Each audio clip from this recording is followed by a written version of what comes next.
Okay, am I audible? Yes. Okay. It's an honor to be here, and I want to start by thanking Steve Cohn, who invited me back in August. Steve and I work at the same place. I guess it was kind of easy to find me. And there are a couple of other Duke University Press people here today, I see. Steve's wife, Edie, has organized the filming of it, and Michelle Locker is here from Documentary Center, Center for Documentary Studies. Steve has told me that Cynthia Colstead actually came up with the original idea to have me here, so thanks, Cynthia.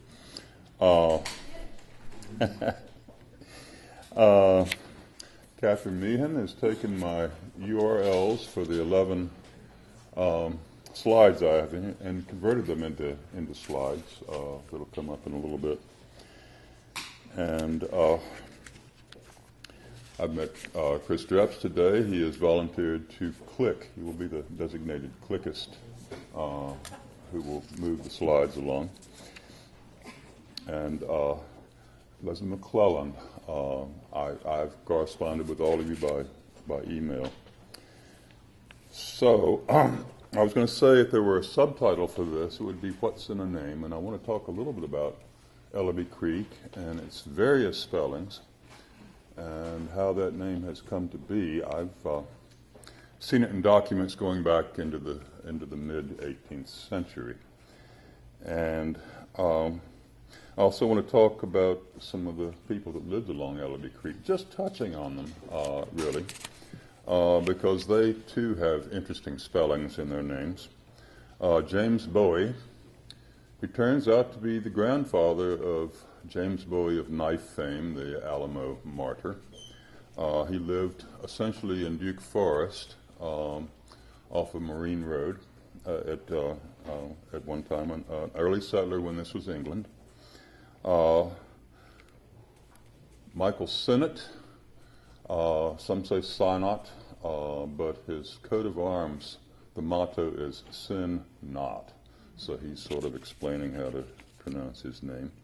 The Peelers and the Redwines were cousins who came here from Rowan County. They're Rhinelanders, or Carolina Dutch, as people call them then. The original names were Anton Beeler and Jacob Wietweil. And they settled in the Bennett Place area, and they will show up in an anecdote in a minute or so. And Mary Humphreys, who cared for Michael Sinnott in his last days, and she's mentioned in his will. And I looked and looked and looked for her property, and I finally found it filed under U, Humphreys. The H had been dropped, which has led me to wonder if Ellerbe was named for somebody named Ellerbe or Allabe, if the name were once Hallibay. And I looked and came up completely empty so far. This has been an incredibly important text to me. This is the second edition brought out by Duke Press a couple of years ago. This is Gene Anderson's History of Durham County. And in terms of small focus histories done with a close-up lens, it's just extraordinary. In fact, I think it's one of the best county histories I ever could expect to find. It is utterly wonderful. And she speaks about Ellerbe Creek and the Allabes. She talks, Bladen County, too, she said, was the designated site for some early grantees of land, actually in Durham today. For example, grants to Joseph and William Barbie, John Ellerbe, and she has Allabe in parentheses, who received grants in Bladen County in an area that was later Anson County, may have first taken up land in present Durham. For Ellerbe Creek must take its name from the family. I have looked at all the land records for these Ellerbe Allabes, and they're on either Cape Fear or PD on the waters of those two. I can find nothing at all that puts anybody of that name in this area, although I would love to, and I will keep looking. I have a theory that it's probably a Native American name, and I can't prove that either. But that's my current conjecture.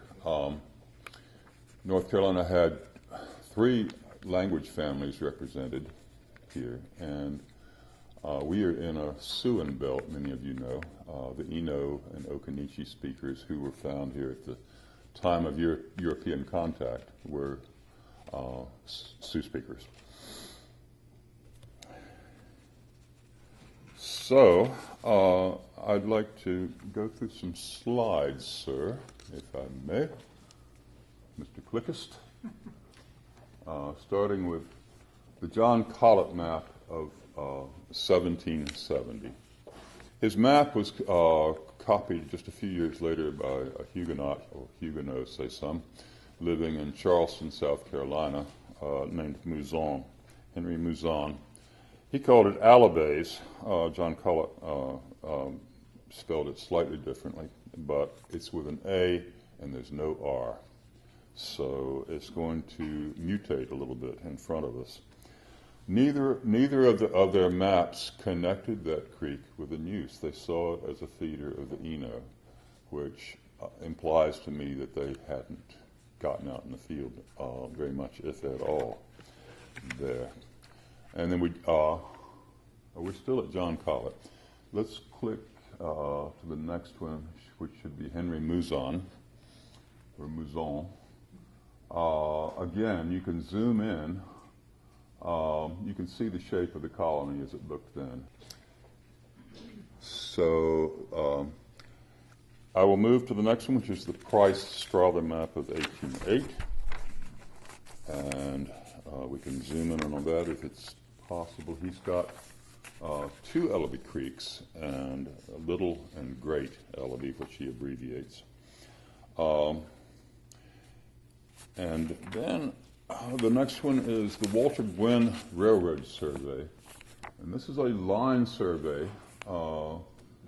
It's one of North Carolina's great treasures. It's an edition of 1. The only thing actually printed on these pages is the ornate border. Everything else is stenciled or hand-drawn and hand-colored. It's in 5 elephant folio volumes. I did not know what an elephant folio was till they brought it out. These are huge. They would almost cover any one of these tables when they're opened up. So these are terrific surveys that follow every inch of the North Carolina Railroad as it was laid out from Goldsboro to Charlotte, property owner by property owner, dividing line by dividing line. The Henry Neal there is the forebearer of the people whose property where Duke University Press warehouse is now. James Bennett is the Bennett of the Bennett Place. You can see the creek bed going along the right-of-way of the railroad up to a certain headwaters. Ellerbe is fed by, 5 or 6 little feeder creeks with springs in there. The next map would be Lewis Blunt. This is drawn from memory in 1923 by a man living in Abbeville, South Carolina. He's remembering what downtown Durham looked like in 1866. And it's an incredible map. He's very, very good. He apologizes for the fact that it's out of scale, and he's not sure he can remember everything accurately. But by golly, he's got Ellerbe, E-L-E-B-Y Creek, up very near the top. A little piece of the Fish Dam Road just below it. So the next is the Silas Link school district map. This is from 1868. Link was the county surveyor when Orange included all of Durham. And these are school districts that he's drawn out. He's made the railroad completely straight and taken some other liberties. But he's got Ellerbe Creek on here, and he spells it with an R. I think that's the first time I'm seeing an R in the middle of the name. The McDuffie map, also Ellerbe with an R. This is when Durham County was just about to be split from Orange, and they're trying to show people what townships they'll be in with a few landmarks that'll help them locate themselves. And Lemuel Johnson's map is next. Whoops. Oh, Carcane, sorry. This is a state map that was done in 1882, and it's spelled Ellerbe again without the R. The Johnson map, this is Lemuel Johnson. This is the first map of Durham County as a freestanding county. This man had been the entire mathematics department at Trinity College in Randolph County. He was a second graduate of Trinity. He founded the school library. He created the Alumni Association. He taught 7 subjects. And there is no statue nor building to him on the Duke University campus. In fact, I don't think anybody knows who he is. But that's it's quite a map. And it's, again, the first map of Durham County freestanding. The next is by a civil engineer named Miller, who worked out of Salisbury. And this is just before Durham County annexed 2 pieces of land on the east side, making its present boundary. And this is 1910, roughly, and it's Ellerbe. Again, though we've dropped the R. And finally, the L.L. Brinkley map, which is a soil map, which is very, very useful for understanding why the Ellerbe Creek Valley did not prosper. The soil just is not that strong. You can see tremendous difference in soil between the southern part of the county and the northern part. And Ellerbe Creek lies in the ancient Triassic Basin, which was a saltwater sea, a shallow sea. I've mentioned place names. They show up tremendously as geographical markers, particularly down on the coast. And I'm particularly fond of the Algonquian words like Pasquotank or Ocracoke. The Oak words go all the way up the East Coast: Potomac, Appomattox, Rappahannock. We have Mattamuskeet in North Carolina. There's a neighborhood called Mattapan in the middle of Boston. They have really given us a rich place name vocabulary, and they've given us words like Scuppernong, opossum, persimmon, moccasin, succotash. The words have a wonderful sound. I don't think Ellerbe will turn out to be an Algonquian place name, but it would be a place to look. I think the name was on the creek before Europeans got here, and I think it may have been on the creek before the Sioux speakers got here. We just don't know. So, a little more than a century ago, Professor Bassett, John Spencer Bassett, Trinity history professor, sent some students out to collect some oral history.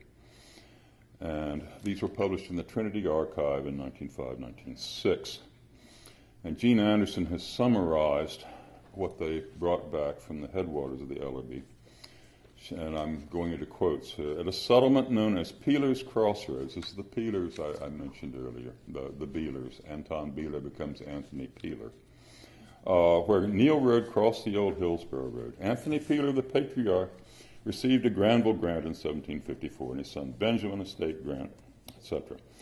Both Ellerbe Creek and the Hillsborough Road ran through Benjamin's tract.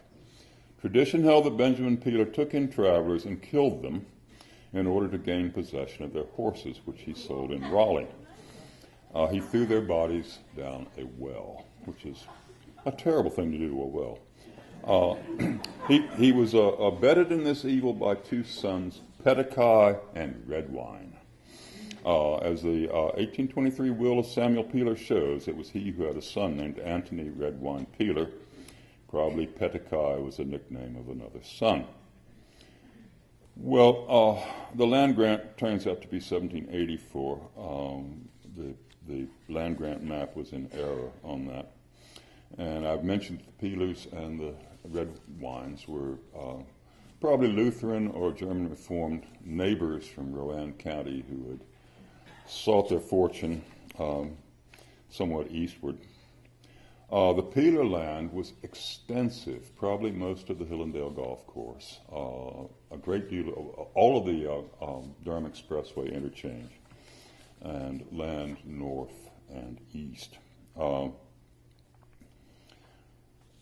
Peelers in Salisbury in the 20th century, again, I think this is slander, and this would be actionable in this day. They were the bakers of sunbeam bread. And not only that, they were the inventors and the bottlers of a soda pop called Cheerwine. So, this is the Peelers, murderers living out here. I want to conclude, I'm going to have a slight coda here, but I've made a list of some plats in Durham County Registry that I certainly would like to see your organization have. I've got a couple over here as object lessons, and I'm going to leave them with you. One is the Neal Farm, aforementioned, near the headwaters. And another one is where Durham Regional Hospital is now. It was the site of the Durham County home, the poorhouse. And both of these maps show not only Ellerbe Creek, but they both feature the Fish Dam Road. Fish Dam Road was very neat in that it ran the ridge between the Eno River Valley and Ellerbe Creek Valley, never crossing either until right at the end it made a crossing of Ellerbe Creek, very close to this railroad trestle where you cleaned up. Was it yesterday? Yes. Thank you. So I've listed these with the 11 maps that Chris has brought forth. I've listed about 40 maps, and there are more beyond that, and I don't think you can have enough maps. These can be brought to the same scale, and they can be put on modern maps, and they tell a story. This poor creek has been pummeled and moved and channeled, and, in places, all sorts of bad things have happened to it. And your restoration ideas are terrific. Please know that some of these plats show the original courses, and so they would be tremendously valuable to such a project. And finally, now I don't know who has or would want my handout, but there are plenty of them.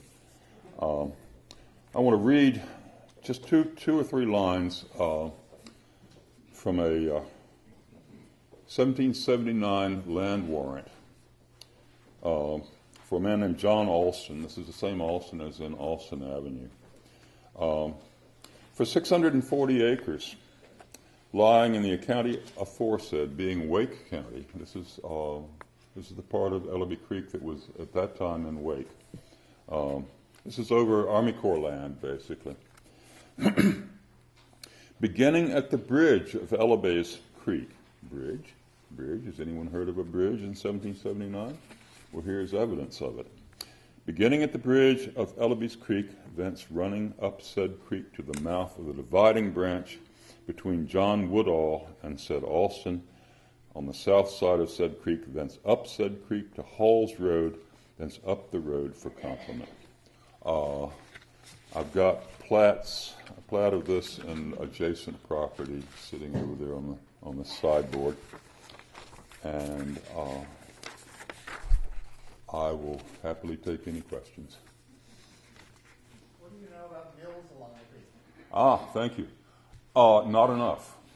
Not enough at all. In fact, I neglected to mention when I was talking about the Peelers, I neglected to talk a whole lot about Peelers Crossroads, which is essentially where Hillsborough Road makes an overpass over 15501 bypass. That was the original crossing of the Raleigh-Hillsborough Road and the New Hope Road, which went through the middle of the UNC campus in Chapel Hill, went down to Pittsburgh in that direction, met the trading path at Snow Hill, and in tandem went to Oxford as a single road. This is a very important crossing. This is essentially the same as US 15 and US 70. I mean, it did exactly the same gist. It crossed the golf course. It forded Ellerbe Creek. I think it forded Ellerbe Creek at the Hardin Couch Mill. There's no way to tell. That golf course has been really, it's had a lot of bulldozing done to it. It's been, the form of it has changed. There must be some sort of ground penetrating radar or something that could pick up a trace of it. But that's one mill. I'm told there were 3 more. I think there's one very near North Point, the shopping center, where the new bridge has been put across the creek. In some aerial views, you can see what looks like a mill race and a mill pond. The other 2, I don't know, and I would like to know. Yes, sir. You mentioned the Fish Dam Road, and I've been up to one of the old pathway, wagon wheel road. Is the old hotel there? You're way over on the east side of the county, is that Yes. right? The remains of it are there, and it's, what is it called? Redwood Hotel. Mm-hmm. And it was a hotel, an excursion hotel that could be reached from the Seaboard Airline, which was just pulled up. This is the line that, sort of a water level line that ran along Panther Branch. It's just been pulled up probably in the last 25 years, or certainly when Falls Lake was impounded. So, is that? That's it. Yeah. Anyone else? Yes, sir. The Ellerbe Creek Watershed Association, commonly, when you look at literature, we almost always spell Ellerbe with 1 E, and this, although I think in our official documents it's 2 E's, the city uses 2 E's, and I'm curious to know, when the city or why the city would have ended up choosing 2 E's versus 1 E. I've seen it at least 5 ways. I think more than anybody else, your organization has done the most to standardize the spelling. And I think it will be Ellerbe with a single E pretty much from now on. Although I do see the present signage. That was one of the things people brought up that, of course, they didn't ask us. But, and that was fine. I just was curious to know when and how they came to it. And I thought maybe there was a time and place where, the county or the city officially, there was some document that would have led them to their spelling. It seems to show up with different spellings on all sorts of different documents. Plats, maps. You've seen that it changes over the maps. I wonder if the 2 E's wasn't influenced by names like Rigsby, or Barbie. It just looked like it wanted 2 E's at the end. So.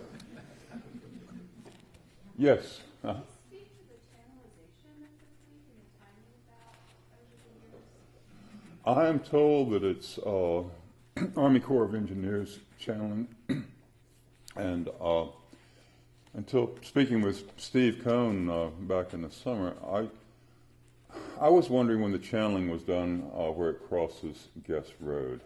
That's clearly not the original plot, and Steve said he thought it was done in the 50s, and then I thought, oh yeah, they were building the interstate. They had to pull it back. They had to pull this floodplain back from the interstate, and the idea of making this boxy thing of equal size, equal width, would move floodwater that would, that you want to keep away from the interstate. Those records really want to be examined, and Army Corps records are public records. I think the library has a tremendous stash of them somewhere. So, yes, Cynthia.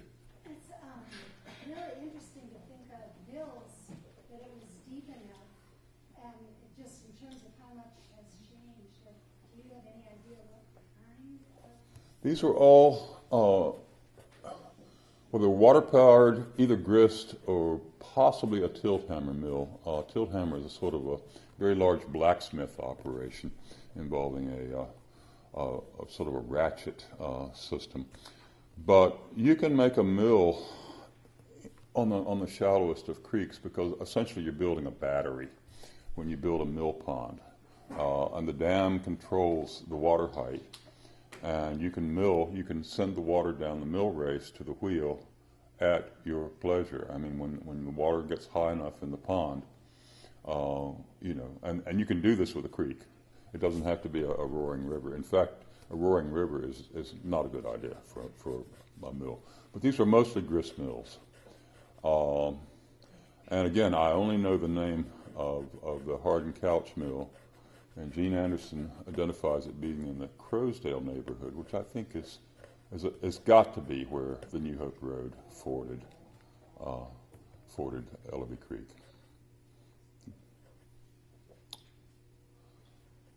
Well, folks, once again, this has been a privilege and a pleasure. Thank you so much.